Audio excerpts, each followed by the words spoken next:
aku Cecil, selamat datang kembali di channelku, dan kali ini aku akan mereview satu film yang berjudul Capone. Setelah bebas dari penjara, Al Capone yang diperankan oleh Tom Hardy kini menghabiskan masa pensiunnya. Namun, Capone terus teringat oleh kehidupannya dulu sebagai seorang gangster yang sangat kejam.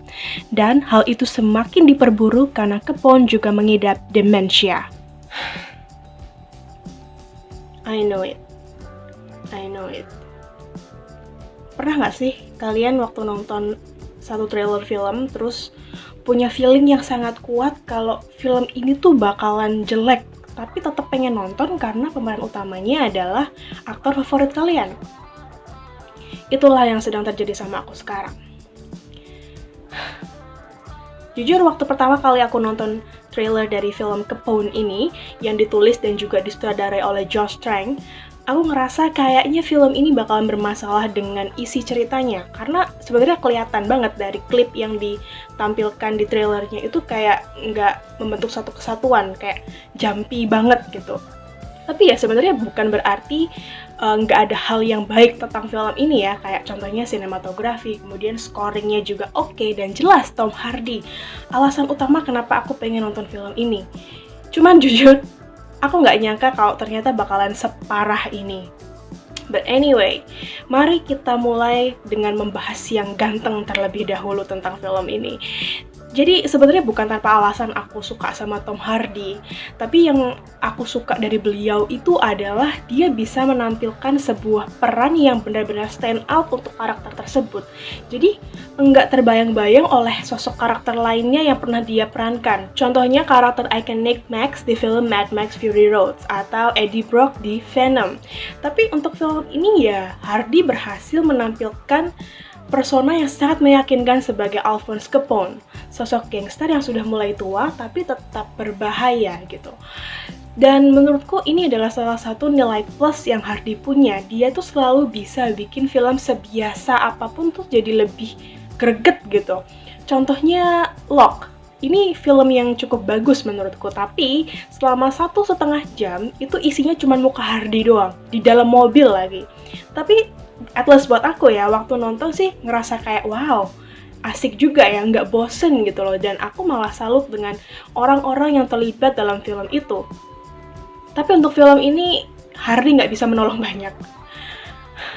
Alasannya ya karena skripnya ngawang, nggak tahu arahnya mau kemana. Bahkan karakter-karakter baru itu terus bermunculan, tapi sebenarnya juga nggak ngaruh banyak ke isi ceritanya. Bahkan nih, ada yang lucu. Ada satu karakter, namanya Crawford, kalau nggak salah. Dia ini adalah sosok yang sangat ambisius ceritanya. Tapi tiba-tiba hilang gitu aja. What's the point gitu loh, kayak ngapain ada karakter seperti itu tapi habis itu hilang. Aku pun sebenarnya nggak yakin sih apakah ini adalah hal yang benar-benar terjadi sama Capone, karena sebagian besar adegan yang muncul itu kayak nggak ada koherensinya.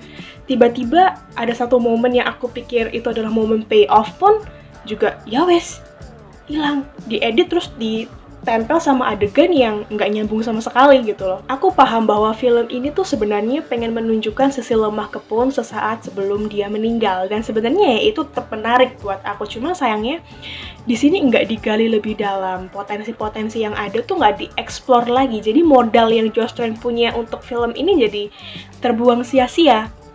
Aku nggak mendapatkan kedalaman cerita yang aku mau. Kemudian ada satu rahasia yang Capone miliki dan aku pikir itu akan menunjukkan sisi sensitifnya Capone pun nggak dieksplor. Nggak ada apa-apa yang terjadi di situ. Dan aku pun masih berharap akan ada sentuhan sejarah. Tapi ya wes, tiba-tiba filmnya selesai. Nih, Capone ini sama-sama randomnya kayak Anthem, tau gak sih? Kayak berusaha untuk menampilkan banyak layer, tapi ya poinnya nggak cukup jelas mau mengarah kemana. Dan buat kalian yang belum nonton sih, menurutku lebih baik nonton The Irishman aja sih. Aku tahu durasinya panjang banget, tapi percayalah, lebih worth it nonton The Irishman. Kompleksitasnya lebih bagus, craftingnya lebih banyak rasa, dan menurutku sih menambah wawasan juga ya. Jadi mendingan kalian nonton The Irishman aja. Apalagi sebenarnya kalau dipikir-pikir, Capone dan juga The Irishman itu premisnya mirip-mirip kok. Jadi ya udahlah, mendingan nonton The Irishman aja.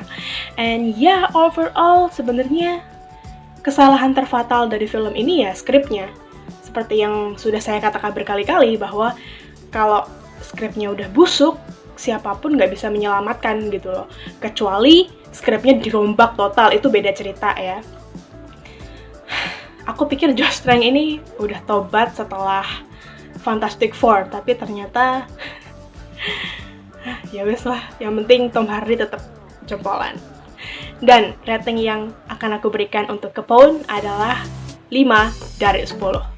That's all buat review kali ini. Kalian yang udah nonton pendapatnya gimana? Coba komen di bawah, aku pengen tahu. Sebenarnya aku cari temen sih, ada nggak sih di antara kalian yang juga nggak suka sama film ini? Sabar. Ya, that's all buat video kali ini. Thank you so much for watching. I'll see you in the next video. Eat, sleep, movie, repeat. Bye! Music keeps me down.